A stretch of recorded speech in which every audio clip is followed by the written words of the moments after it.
Joining us now is a Republican who flipped a blue seat in New York, Congressman-elect Mike Lawler. Congratulations, Congressman-elect, I guess. I'm not sure anyone runs for office so they can then get kind of bogged down in leadership races, but the vote for Speaker will be the first floor vote you take. So how do you think that'll play out? Listen, I am fully supporting Kevin McCarthy. I think he's done a great job over the last 4 years leading the Republican conference. He was extremely supportive in my race to defeat Sean Patrick Maloney, the chair of the DCCC. And I'm a big believer, you stick with the one who brought you the dance. And loyalty's got to matter for something in this business. And I think the Republican conference will unify behind Kevin.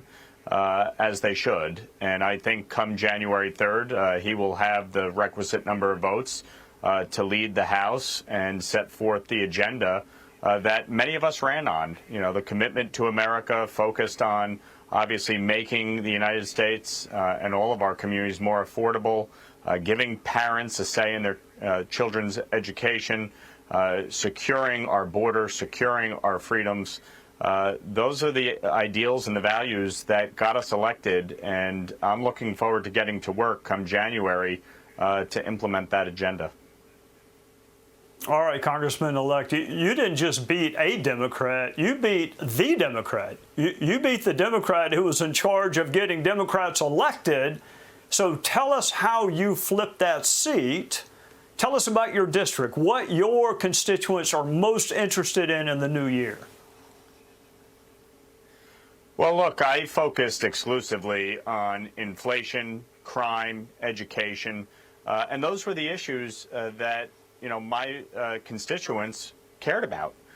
This is a D+3 district on the Cook PVI rating. Joe Biden won it by 10 points. It's home to Bill and Hillary Clinton and George Soros. So this is by no means, a rock-solid Republican district. But folks were very fed up in New York with one-party rule. For the first time in our nation's history, Democrats controlled everything in Washington, Albany, and New York City all at once, and they created an absolute mess, a 41-year record high on inflation, surging crime, skyrocketing energy prices, and folks wanted balance and common sense restored to every level of government.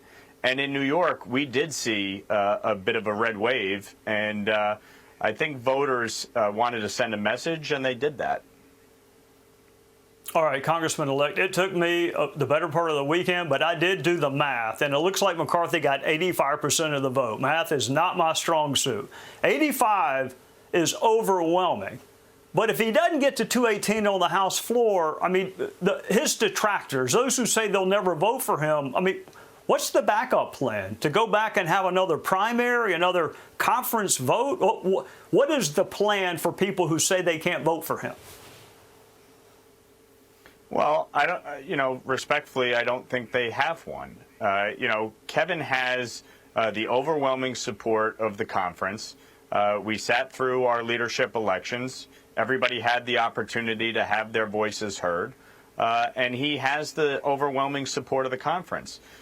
The objective here needs to be to focus on the task at hand.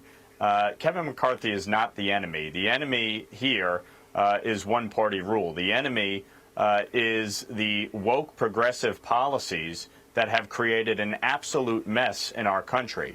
And all of my colleagues need to focus on the task at hand.